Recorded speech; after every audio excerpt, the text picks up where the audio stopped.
What's up, everybody? So I wanted to talk to y'all and explain how I afforded this trip. I'm not going to disclose how much I make. Obviously, the more you make, the easier it is.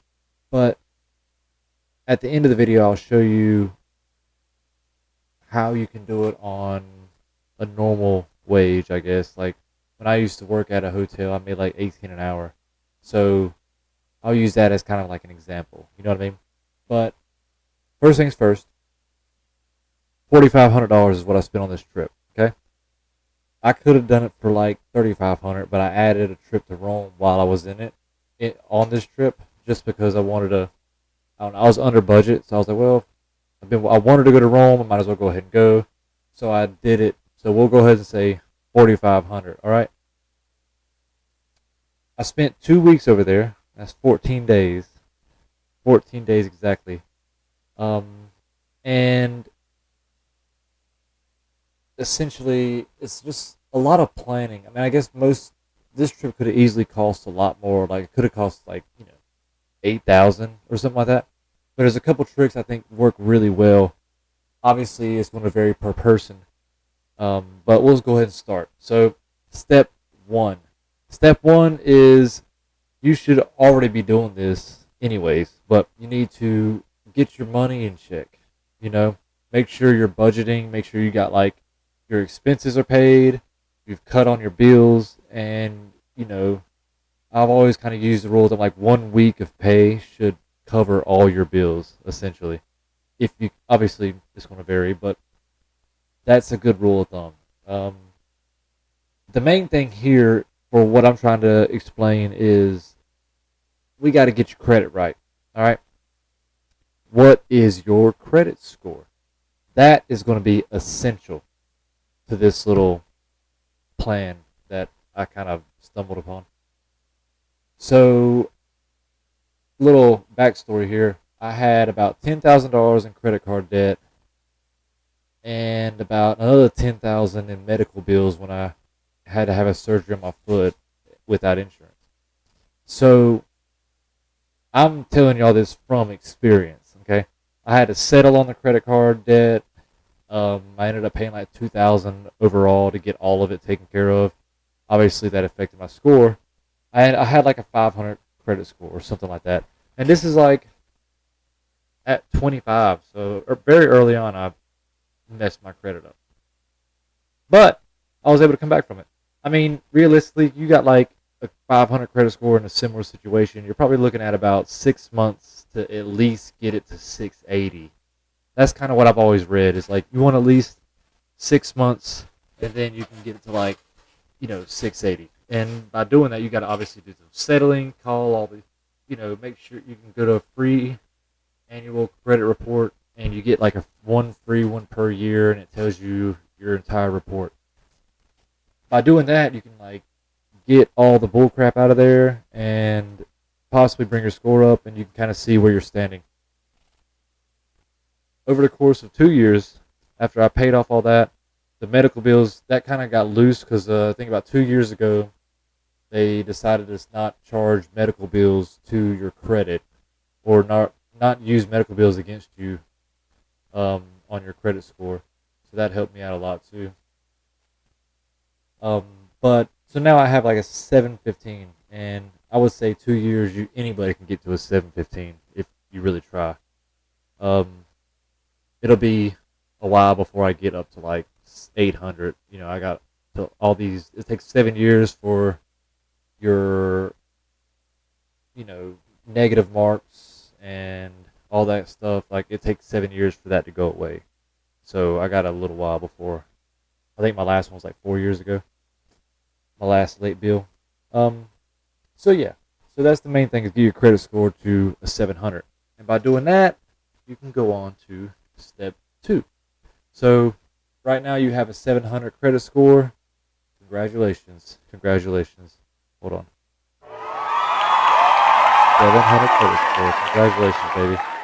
Um, Now we could talk about credit cards.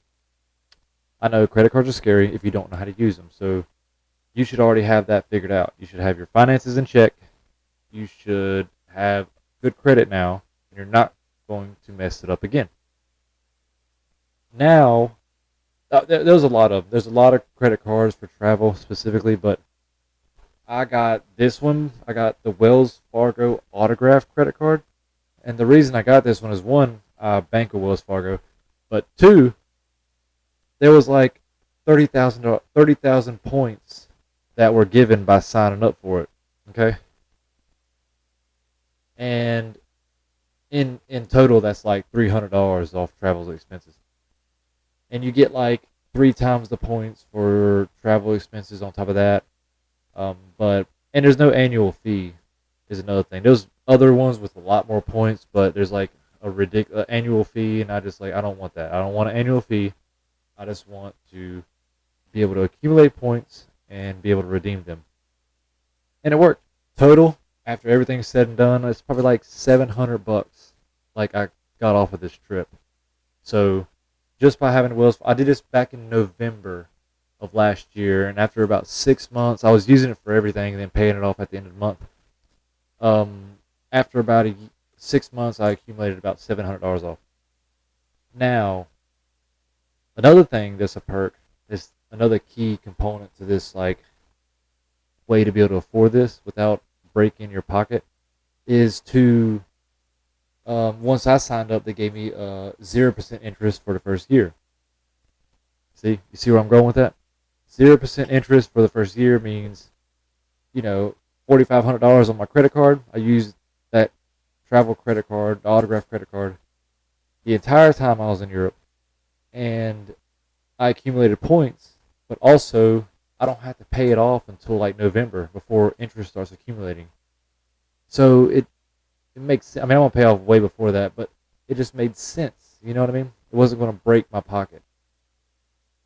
So you can already see how that's like a big one right there. I mean, boom, you got it. You can afford it. Can you afford $4,500 over a year or 6 months or whatever?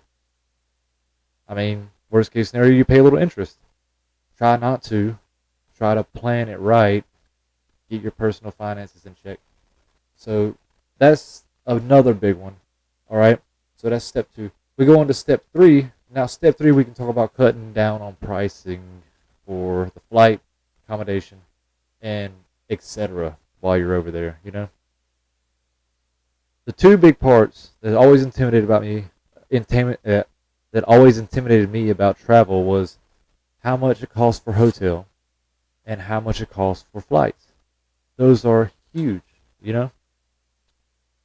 Let's talk about the flight first. The flight, actually, I got really lucky, like random. I was playing around with the dates to see, okay, if I do it on this day, if I do it on this, and I just so happened to click on a day where on Google, I went to Google Flights, and then you can pull up the calendar and you can see all the pricings on the days. I just so happened to pick a day that was like ridiculously low. Like it even said like on the scale it's like really low, like $1,000 cheaper. Try to travel around March. Like February is still a little cold, but like depending on where you go, obviously. But like March seemed like the perfect option for me. And what I did March 17th until April 2nd or something like that. Yeah, March 17th to April 2nd was um my flight, and I went. And the way they did it was they didn't include bags, which ended up making it more. But you were able to. It was like $700 for a round trip. Okay, you add on the baggage, and I'll try to do. I mean, this is going to vary per person, but the bags were a lot. I mean, I did a one check bag and my backpack, and I was able to get away with like I think it was like 300 for a carry on and a check bag. It would have been like 500. But if I would have used just my backpack, personal item, and a um, carry-on bag, which would have been fine for me because you can do laundry over there. You got plenty of time if you know what I mean. Go do laundry. It doesn't it usually, but you can find a place to do it. But we'll talk about that here in a minute. Just do what you can with that because that's going to cost. But if you think about it, You just got $700 off by using an autographed credit card. So in a way, you're not paying a lot. Honestly, I didn't pay. Technically, I didn't pay really anything for my flight. Um, but the main thing is just around the end of March, where it's springtime, so it's starting to warm up a little bit. That's the best time to travel. You start traveling in the summer and the late, early fall. I think that's like the high season.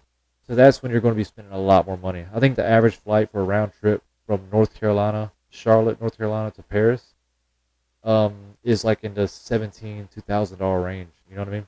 So $1,000 off, and then so yeah, there's the flight situation. But one caveat for this is by finding this really cheap flight, there's different airlines I was using. So I used Spirit from Charlotte to Miami, and then and usually there's a layover. That's part of it. I had like a 6 hour layover, um, and then from Miami to Paris. But the thing is, and then on the way back, let me finish. And on the way back, it was New York, Spirit, well, Paris to New York, and then sleep overnight, and then New York to Charlotte.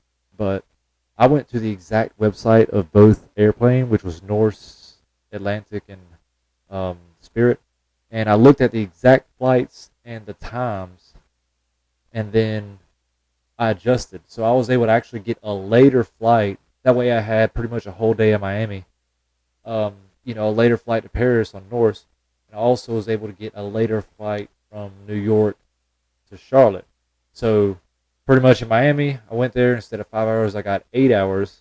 And it was cheaper because I wasn't going through a third party app. It was directly with the airline.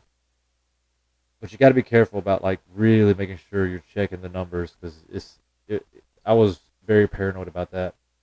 But I was able to hang out in Miami for like 8 hours.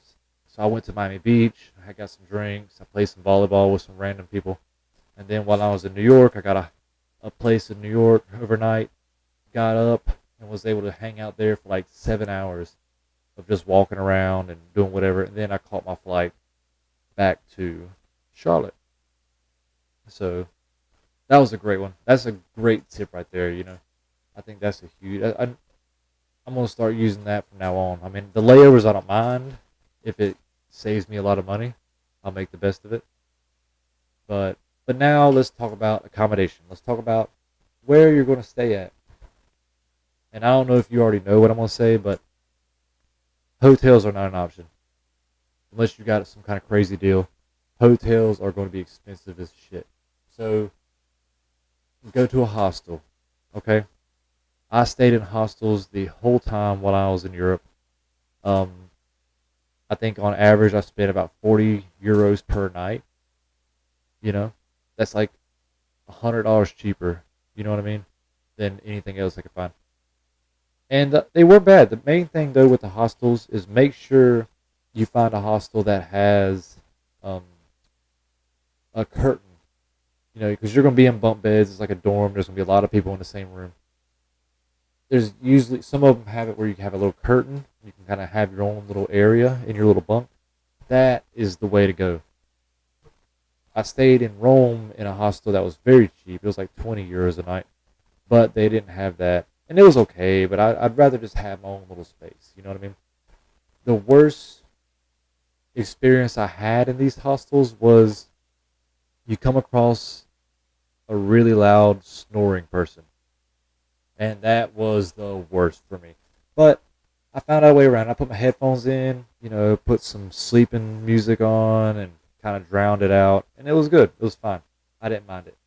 For the most part, I was only in the hostel um, at night when I was sleeping. Anyways, I'll put my laptop and watch TV on my laptop, and like hang out in my little enclosed bunk, twin size bunk. Um, but that made a big difference. And most hostels have like little bars attached to it. Just do your research. Pay a little bit more for like less people. Like for instance, the first time in Paris, I stayed in a hostel at Saint Christopher's Inn Canal, which I would highly recommend. And it was like 40 euros a night, but I had my curtain. But I could have paid 45 euros a night, and I would have gotten to a dorm with only 4 people instead of 12.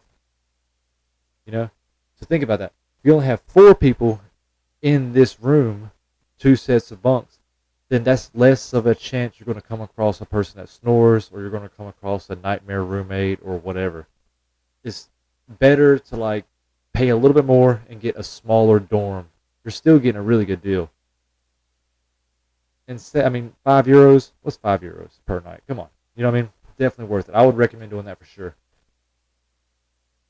Um, Same thing with and they have hostels all across. They have hostels in New York. They have hostels in Los Angeles, which are 2 places. Actually, when I was in New York, I stayed in a hostel called Nap York, and they had like the curtain, and that was a really cool spot. It was like $60 a night, which is still kind of high, but it's New York. You know what I mean? I mean, come on, and totally worth it. They all have showers.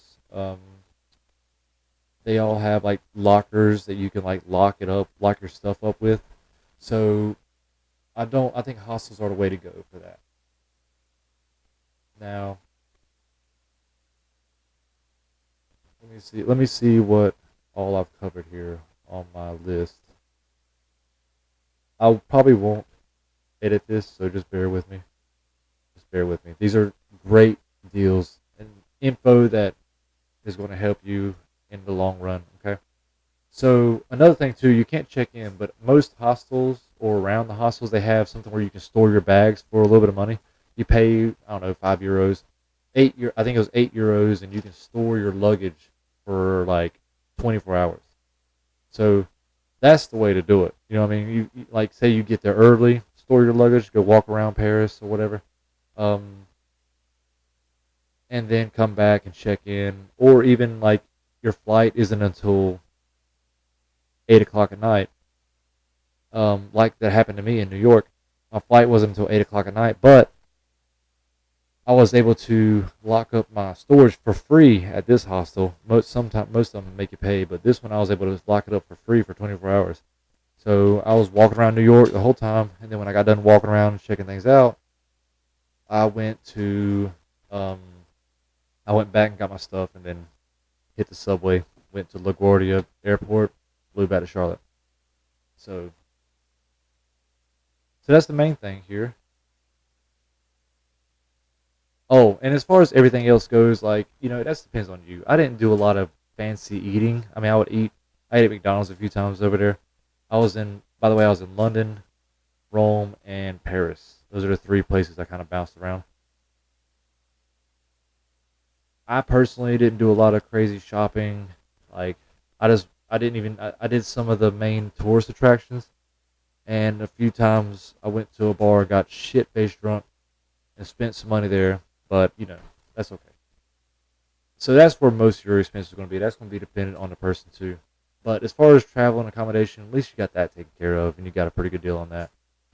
There's one I will say is do not. I mean, you can take taxis and Ubers if you feel more comfortable.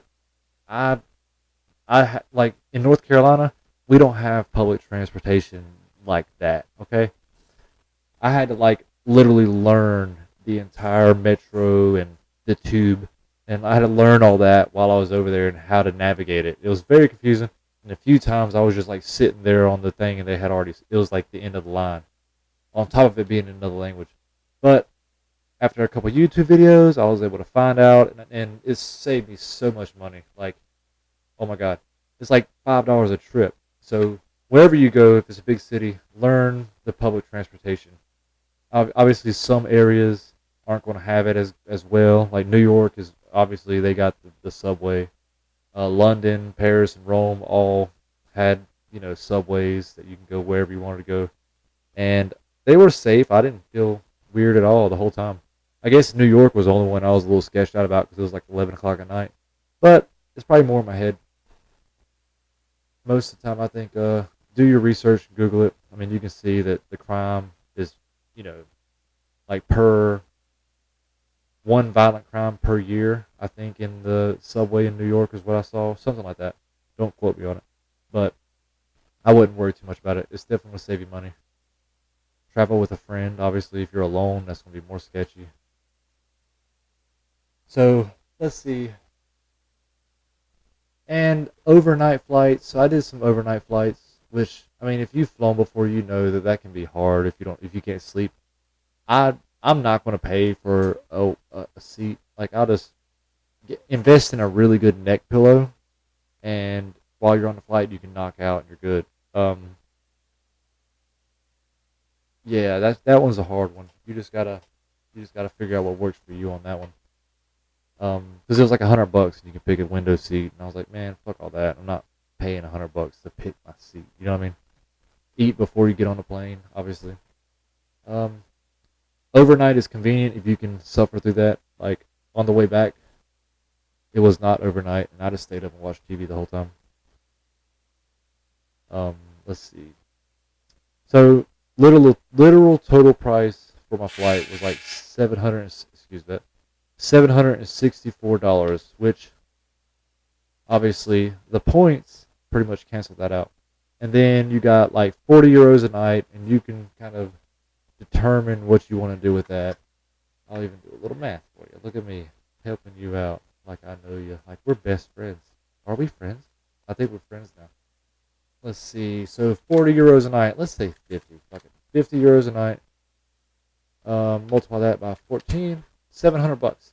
700 bucks for 2 weeks. It might be a little more because of the currency exchange. It just depends. I mean, you're looking at, let's say, 800. So $800 for accommodation. That's it.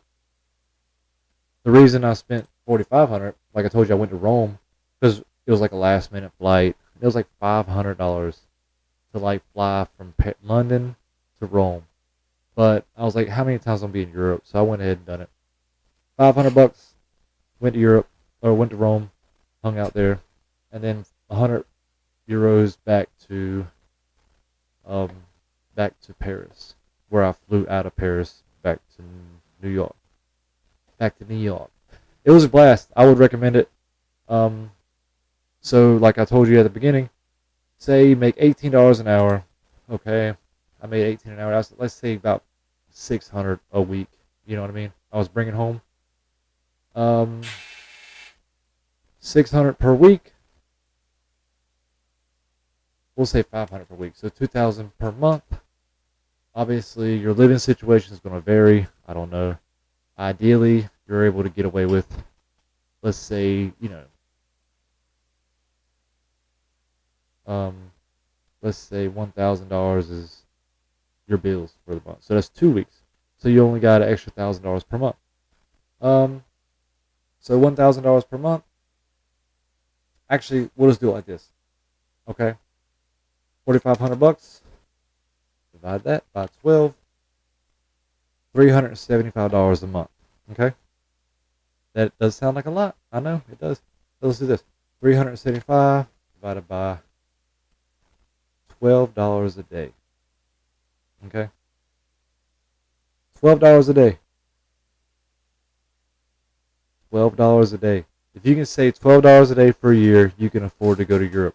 And again, that's with $4,500. I could have done it for 3,000 easy. You know, you can save $12 a day. You can do it. You can make an extra $12 a day. You can do it. I don't think this is out of the realm of implausible. Or yeah, I don't think this is implausible at all. I think this is definitely an option that anybody can do. I mean, people got kids and obligations, and I understand that. You don't have to go for 2 weeks. You cut that trip in half, and that's $6 a day.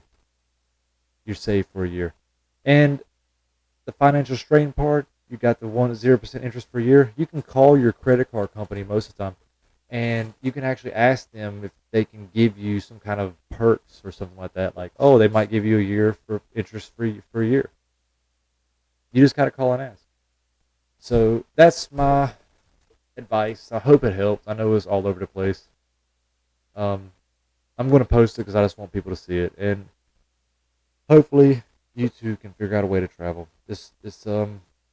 I don't never met anybody that regrets traveling. You know, I didn't regret it. I loved it. I needed to get away. Probably didn't have to do 2 weeks. I could have went to New York, and honestly, I love New York. I think next time I will go to New York. So I've done the Euro thing, the European trip thing. I think I want to go to I want to go check out L.A. and New York next. Hang out there for like 3 or 4 days. I still got to go to an island at some point too. I haven't been to an island yet. Not yet.